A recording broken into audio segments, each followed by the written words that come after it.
सुनिए महाराज, ऐसे एक नहीं बल्कि बहुत से भक्त हुए जिन्होंने छोटी सी उम्र में भगवान के दर्शन किए और भगवान की गोदी प्राप्त की है। बताया ब्रह्मा जी के जो पुत्र हुए थे स्वामिमन, और इन स्वामिमन के घर में दो लड़का पैदा हुए, उत्तानपाद और प्रियव्रत। ये उत्तानपाद छोटे थे और महाराज प्रियव्रत बड़े थे। तो बड़े होने के नाते महाराज प्रियव्रत को ही राजा बनाया गया। लेकिन एक दिन देवर्षि नारद का उपदेश प्रियव्रत को मिल गया और उसी दिन से भगवान का भजन करने के लिए जंगल में चले गए। इन्हें उपदेश कब मिला?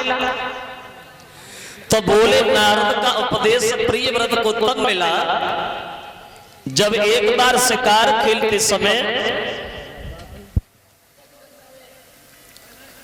प्रियव्रत ने एक हिरण का वध कर दिया।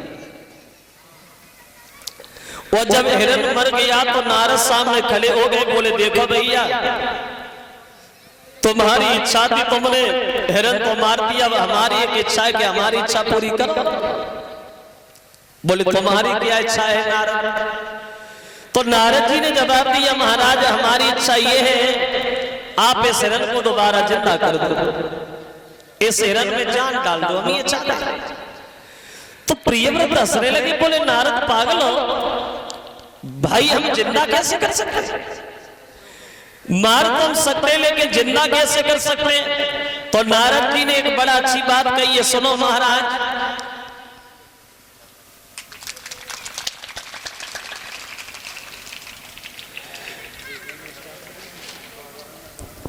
जब तुम किसी को जिंदा नहीं कर सकते हो तो उसे मारने का अधिकार कैसे हो गया?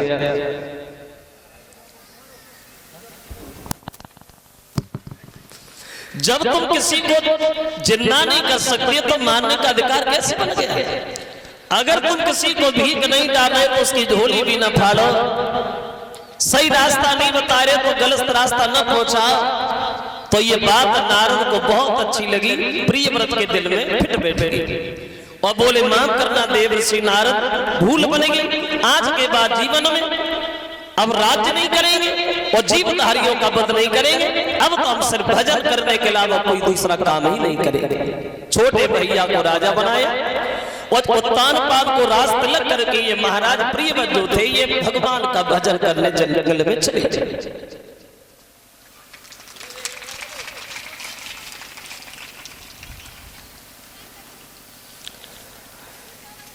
भैया को राज तिलक कर दिया और खुद महात्मा बने और भगवान का भजन करने के लिए जंगल में भाग गए। और देखो भजन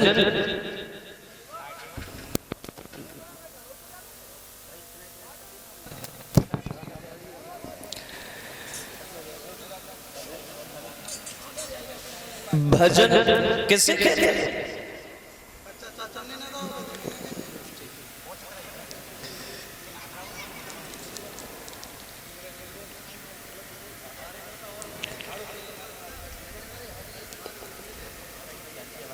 ये एक फूलों का और 100 रुपया हमारे करीब आए हैं और 50-50 रुपया सभी साथियों को भेंट कर रहे हैं हमारे ऋषि पाल यादव रूपा जी। और एक हार एक मुकुट और 100 रुपया से जो हमें सम्मानित किया है हमारे भाई कुलदीप यादव ने। लिखा है पैसा पिछलो युगा, हम पे कहाँ है भैया? चलो देखेंगे, भगवान सद्बुद्धि प्रदान करता रहे, समाज में सम्मान प्राप्त होता रहे, दीर्घ आयु देता रहे। बोली गोविंद भगवान की। आप भाई देखें भजन, यानी भैया को राजा बनाया और खुद महात्मा बने, भजन करने वन में चले गए। और देखिए ये भजन होता क्या है? भजन कहते किसे, भजन की परिभाषा क्या है? तो देखो ये भजन एक तरह का नहीं होता है, भजन कई तरह का होता है। भजन कई तरह का होता है। एक कभी ये कहता है कि भजन की कोई लंबी परिभाषा नहीं है, यानी भजन भजन भजो नहीं जहां वहीं बने रहो, वो भी एक भजन है। वो एक भजन बताया गया है दिखावटी भजन, दिखाने वाला। माला जपना, और माला जपते ही जपते बीच में ध्यान आ गया, गालियां बकने लगे, फिर माला में लग गए। और एक भजन होता है स्वार्थ का, मतलब का भजन। मतलब वाला कैसा? भगवान की तस्वीर के सामने बैठ गए और खूब 15-20 अगरबत्ती लगाई और खूब घंटोरियां बजाई, भगवान हमें संध्या तक 20,000 रुपया मिल जाए तो 10 रुपए का प्रसाद जरूर बांट देंगे, यानी 20,000 मिलेंगे तो वैसे भगवान से कोई रिश्तेदारी नहीं है। लेकिन महात्मा कबीरदास जी ने ये बताया कि भजन होता क्या है, तो उन्होंने कुछ और इशारा दिया और वो ये कहते हैं कि आदतें बुरी सुधार ले बस हो गया भजन, मन की तरफ मार ले बस हो गया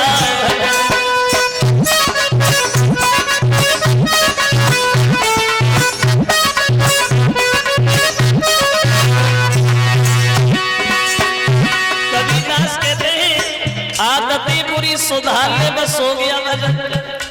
वैसे बुरी आदतों को सुधारना, बुरी आदतों में बदलाव करना, ये भी एक तपस्या होती है, भजन होता है। और मन की तरंग मार ले बस हो गया भजन, ये मन बड़ा चंचल होता है श्रोता, हवा से भी तेज भागने वाला मन, जहां लगता है वहां से हटने की कभी इच्छा नहीं करता। एक दिन हमारी बुद्धि में आया, ये मन में होता है गधा, होता है गधा, गधा। तुम गधा को रोजाना एक ही जगह एक ही खूंटा पे बांधते रहो, फिर उससे तुम किसी दिन बांधना नहीं, वही खड़ा कर देना, तो पूरी रात ऐसे खड़ा रहेगा, सबने अब तो बंधे। ऐसी मन होता है, जहां लगता है वहां से हटने की कभी इच्छा नहीं करता। बोले मन की तरफ मार ले बस हो गया,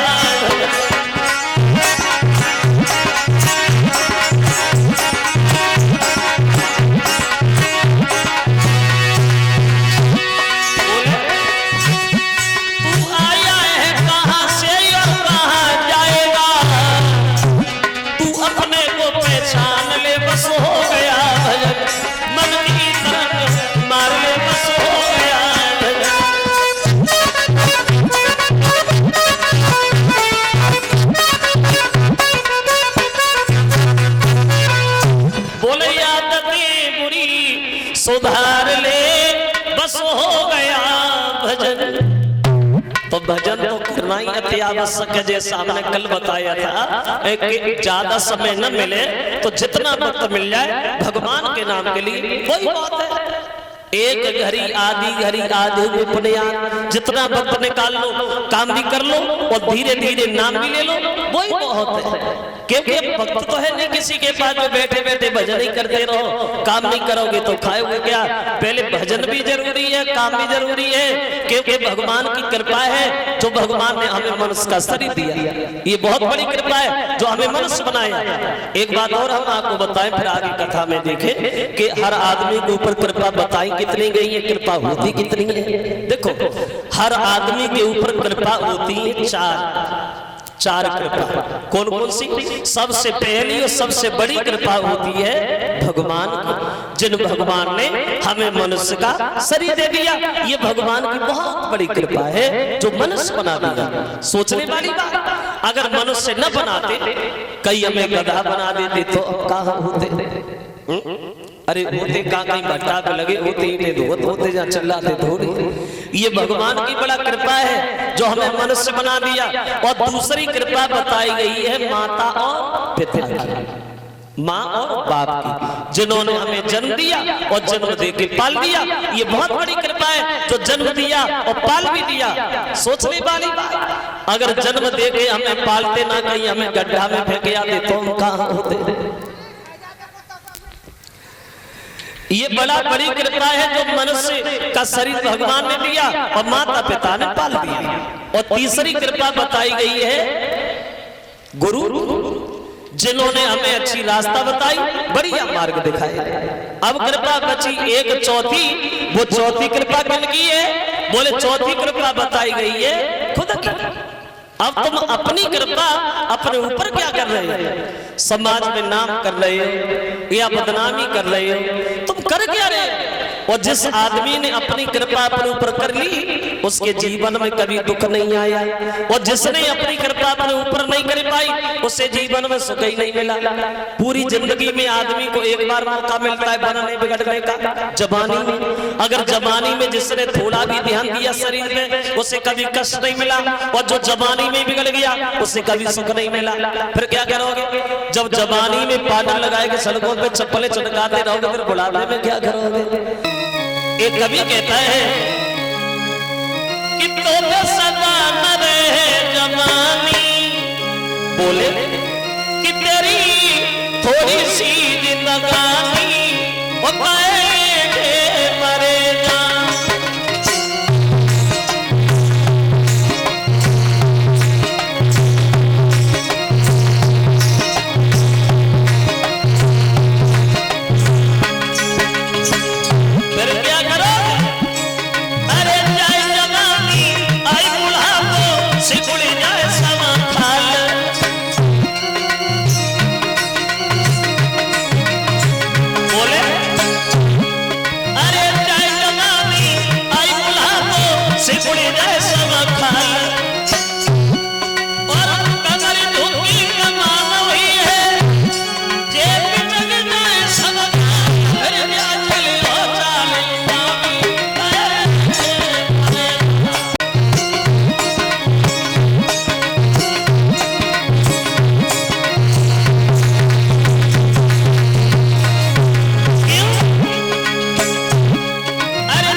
आए हो दुनिया में तो कुछ ऐसा करके जा जो लोग तुम्हारी प्रशंसा करें। पेट भरते रहे जीवन भर, कुछ कर ना पाए तो ऐसे जीवन से फायदे क्या होगा? ना आते तो न बड़ी आते गाय को मुसीबत उठाई।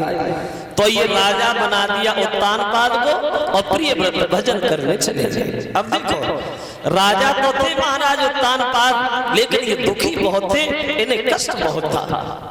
वैसे ये सोचने वाली बात है, जरा गौर से सुनो। राजा तो राजा होता, उससे तो हो ही नहीं सकता कि वो तो राजा ही है।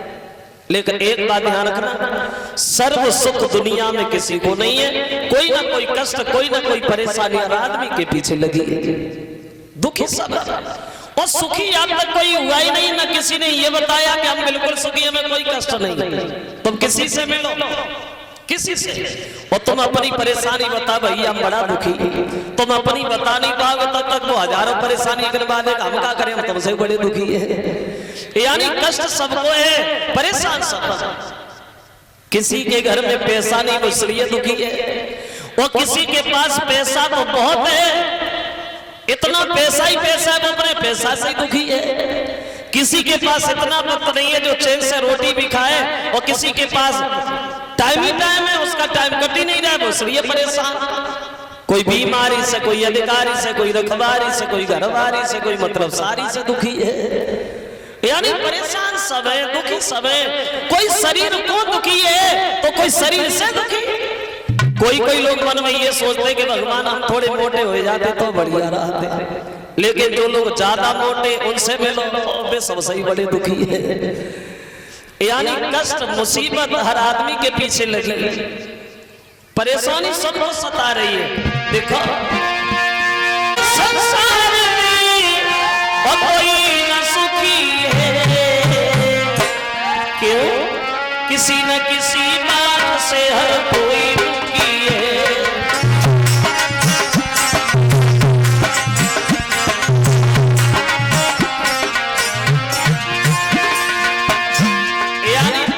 दुनिया में सुखी कोई नहीं। बोले कोई दुखी सम्मान से, कोई अपमान से, कोई दुखी संतान को कोई संतान से। हर दुख से जो होता बड़ा दुख शरीर का, और भोगता है प्राणी फल अपनी तकदीर का। यानी आदमी सब दुख सहन कर लेता है, कितना भी बड़ा कष्ट हो आदमी झेल लेता है, लेकिन सबसे बड़ा कष्ट वो होता है जिसके शरीर में कोई बीमारी है। उससे बड़ा दुखी दुनिया में कोई नहीं। फिर आज के जमाने को देख करके एक बात उन्होंने कही, और बोले घर घर में आज कल की महंगाई मारी गई, करके मिले उधार तो पिसाई मारी गई।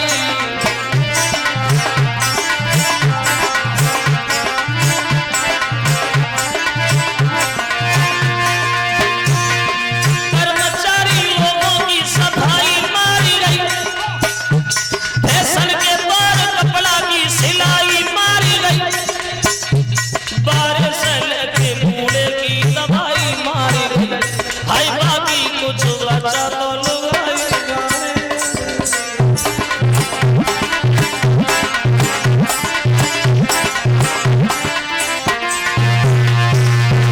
क्यों? अरे अपनी किस्मत जो है मिलती है, किसी न किसी बात से हर कोई रुकी है।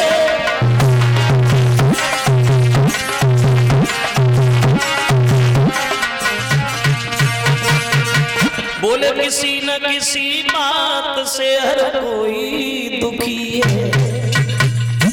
तो ये दुखी क्यों थे उत्तान पान? बोले दुखी इसलिए थे इनके घर में कोई संतान पैदा नहीं हुई, कोई लड़का पैदा नहीं हुआ।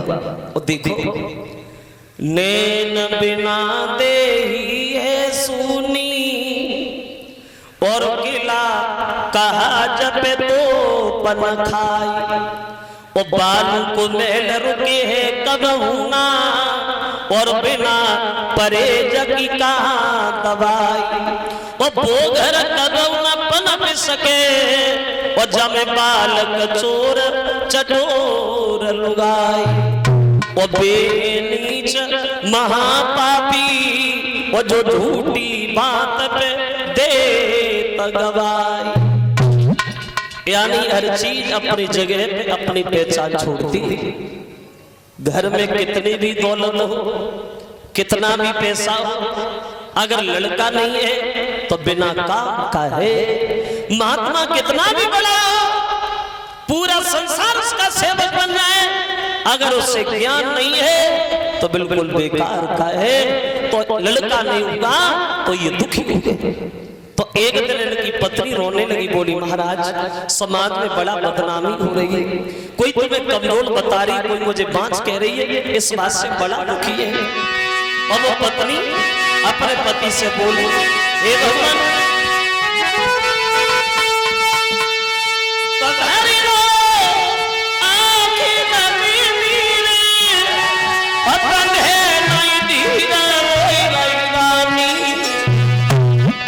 संतान के घर में बुला हुई रही है। बोली अब क्या करे कि न जाए कि नहीं सुनाए मन सीता।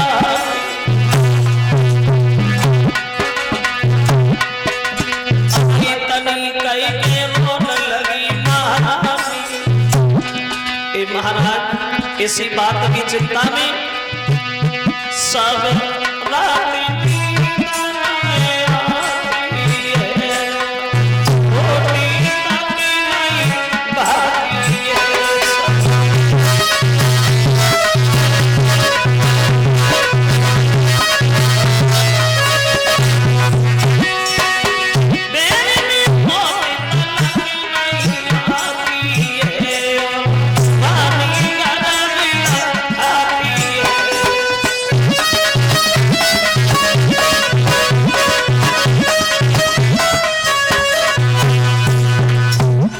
ये समाज में बड़ा लोग तुम्हारे कमजोर कहते हैं मुझे बात बता दे। तरह तरह के सवाल चल रहे भगवान, हम इस बात से बड़ा दुखी। तो उत्तानपाद अपनी पत्नी को समझाते, सुनो महारानी, घर में लड़का देना और न देना और देने के बाद में भी छी लेना, ये हमारे तुम्हारे हाथ की बात नहीं है, तो सब भगवान के हाथ की बात है। लड़का देना और न देना और दे करके भी छी लेना, ये हमारे तुम्हारी बात नहीं है, ये तो सब भगवान की बात। लेकिन ये चिंता करना, बिना मतलब में आंसू बहाना, ये किसी समस्या का समाधान नहीं है, क्योंकि चिंता करने से आदमी का दुख नहीं बल्कि उम्र घटती। चिंता और चिता में कोई ज्यादा फर्क नहीं है। चिंता चिता में एक बिंदु का फर्क है, चिंता और चिता। और बोले कि ये चिंता बड़ी चिता से और नर को निर्जीव बनाती है।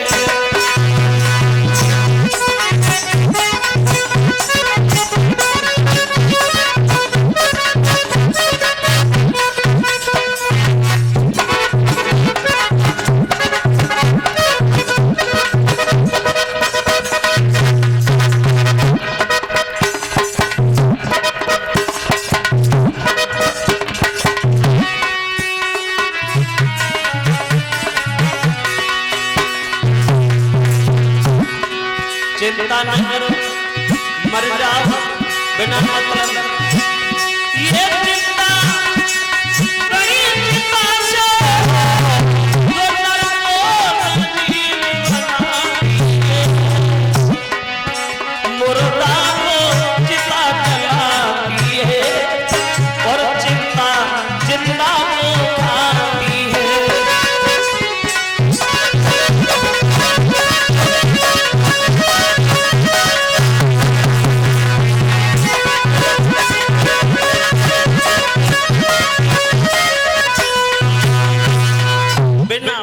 की बात है, बिना मतलब की ये सोच विचार में लगी हो, ये दुख तो कम होता है सिर्फ भगवान का भजन करने से।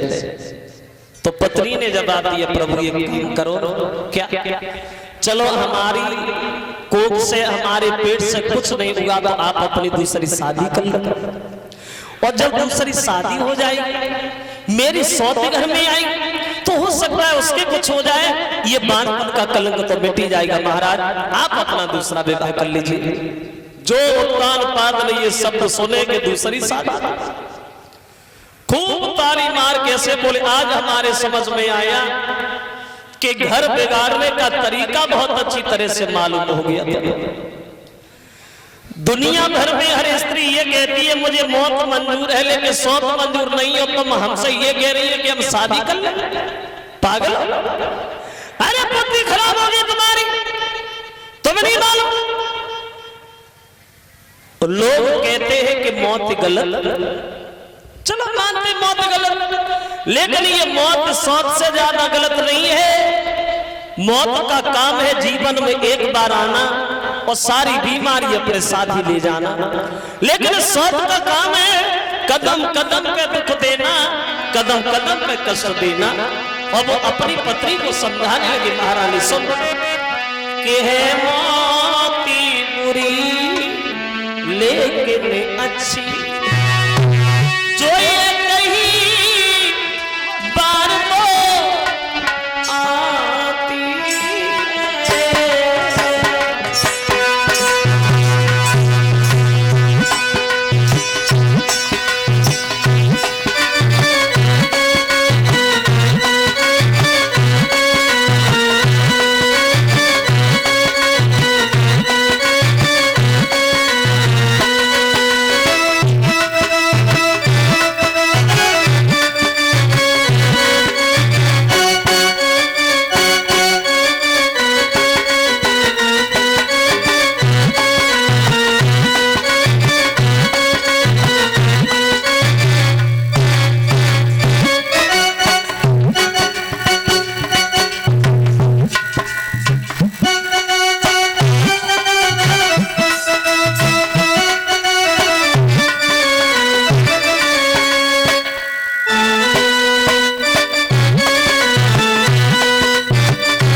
और सारी बीमारी खत्म कर देना।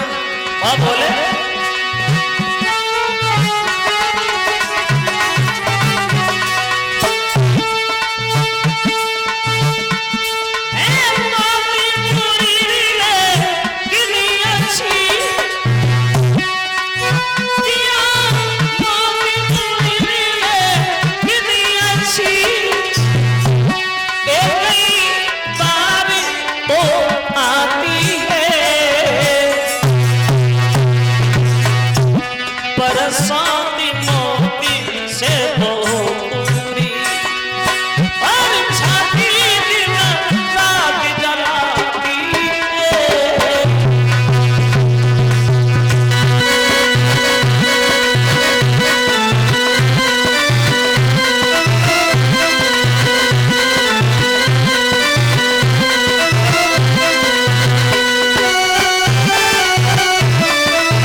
समझाते हुए बोले महारानी सुनो,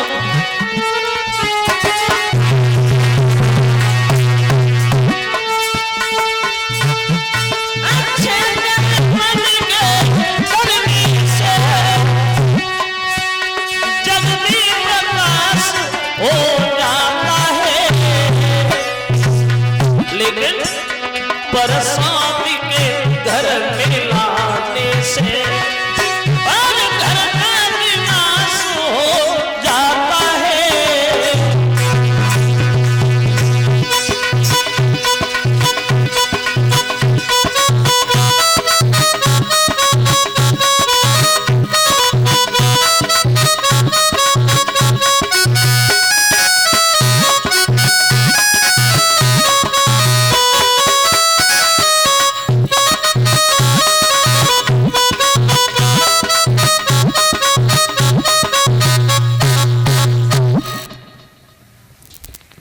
अगर हमने विवाह किया तो घर में तो आबादी बढ़ सकती है लेकिन तुम्हारे जीवन की बर्बादी निश्चित है।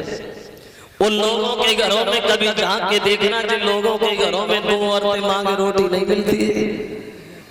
अगर विवाह किया तो बिना मतलब में तुम बर्बाद हो जाओगी, तुम्हारा जीवन नरक हो जाएगा। इसलिए जिद ठान के किया हुआ काम उसका परिणाम कभी अच्छा नहीं होता। इसलिए चुपचाप आराम से बैठो। लड़का देना ना देना, दे करके ले लेना, ये सब भगवान की कृपा है महारानी, बिना मतलब की बात न करो। तो पत्नी ने जवाब दिया महाराज सुनो, अगर आप शादी करोगे मेरी सौती घर में आएगी, अगर हमसे थोड़ी नाराज रहेगी तो एक पुत्र की खा, लेकिन आप अपनी शादी कर जरूर लो। श्रोता बंधु बहुत समझाने की कोशिश की है महाराज, समझा रहे लेकिन नहीं मान रही। अंत में मजबूर होकर के उत्तानपाद को दूसरा विवाह करना ही पड़ा। दूसरी शादी पहली जो घर में औरत है उसका नाम है सुनीति। सुनीति सुमाने अच्छे और नीति माने विचार अच्छे, स्वभाव वाली, अच्छी आदत वाली। और जब दूसरी शादी की है, दूसरी पत्नी घर में आई, उसका नाम था स्वरुच। स्वरुच स्वमाने अपनी, परुच माने इच्छा, अपनी इच्छा से चलने वाली, किसी की बात न सुनने वाली। जब दूसरा विवाह किया महाराज, वहां ऐसा ही नहीं, अरे फिर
दूसरी शादी भई महाराज की।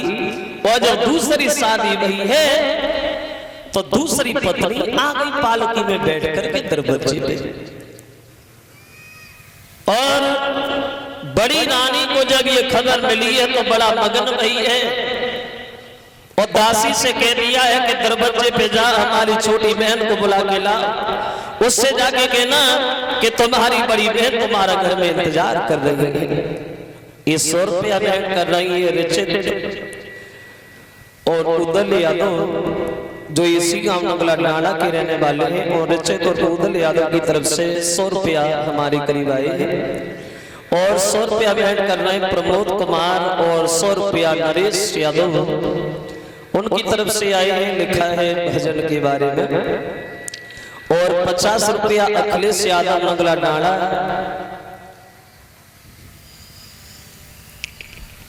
और 20 रुपया ये आए हैं अखिलेश यादव डांडा।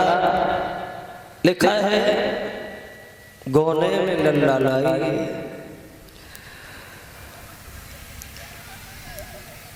तो हम क्या करें, चलो देखेंगे बाद में, होगा तो थोड़ा बहुत सुना दे।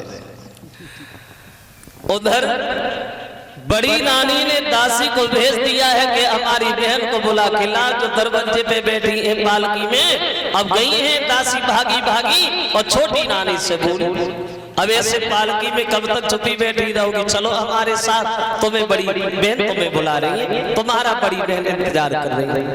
छोटी ने सुना कि मेरी बहन और इस घर में, दासी से उत्तर दिया ना, अरे किसका नाम ले रही तू, हम तो यहाँ कभी आए नहीं, पहली बार आना हुआ मेरा, और हम किसी को जानते नहीं, और मेरी कोई बहन भी नहीं है, किसका परिचय ले रही है।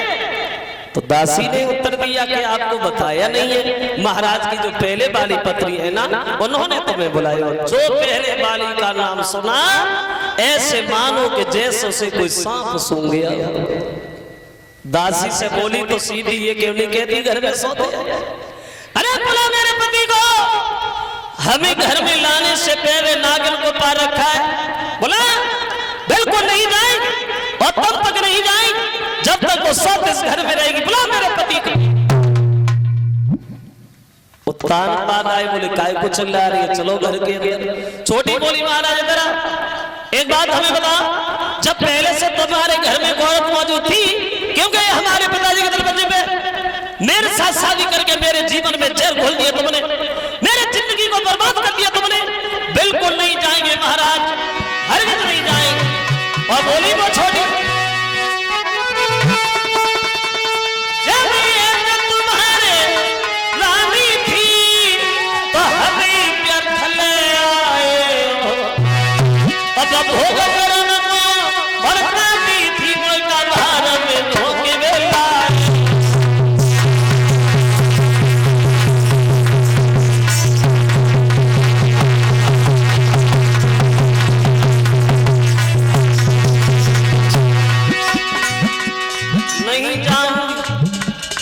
मर जाऊं लेकिन घर में पैर नहीं रखूंगी महाराज, हरगिज नहीं जाएंगे हम अंदर। अब बोलिए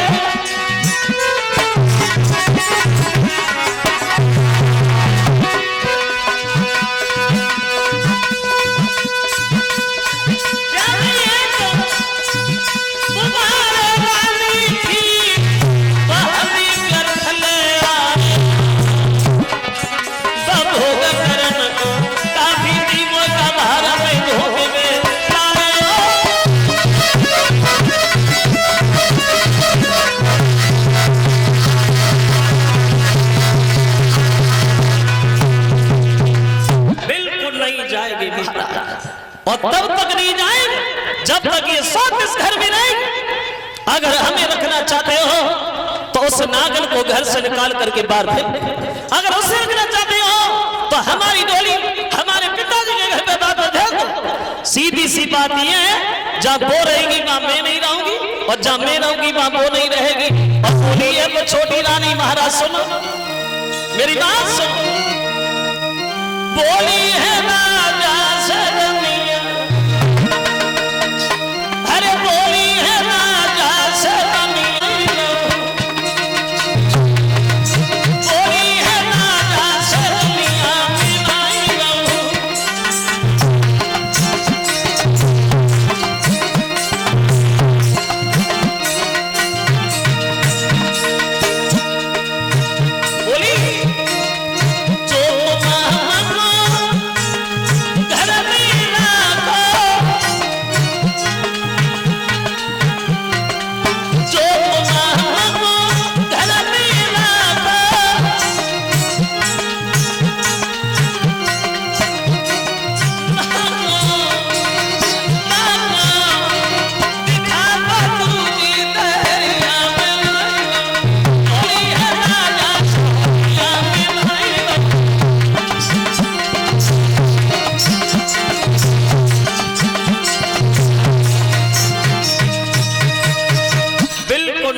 जाएंगे महाराज, हरगिज नहीं जाए। तो उत्तान पाद बोले वो अपनी कहेगी हमारी भी सुनेगी। अरे जैसे तू सौत बता रही है ना, सच तो ये है उसी ने हमारी शादी करी है, वो तेरी रानी नहीं बल्कि नौकरानी बन के रही है। वो तो बहुत अच्छी आदत की है, एक बार घर के अंदर घुस के तो चल के तो देख ले। छोटी बोली महाराज हम बिल्कुल नहीं महाराज, एक बात सुनो, तुम्हें नहीं मालूम मेरे पिया सौत की वसबे के नाय सुहावे।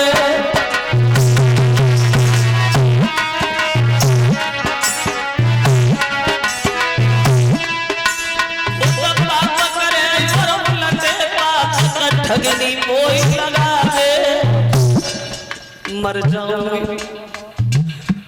जाऊंगी लेकिन घर में नहीं जाऊंगी महाराज, बिल्कुल नहीं जाऊंगी।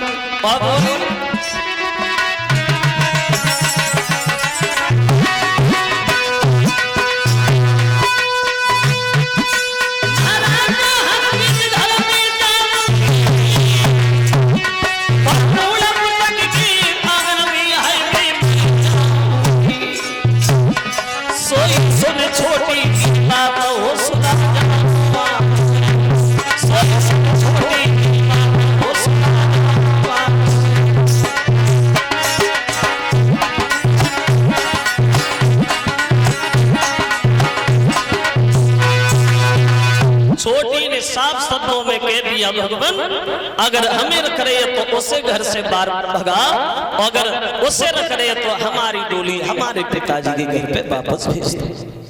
समझ गए उत्तान पाद कहने लगे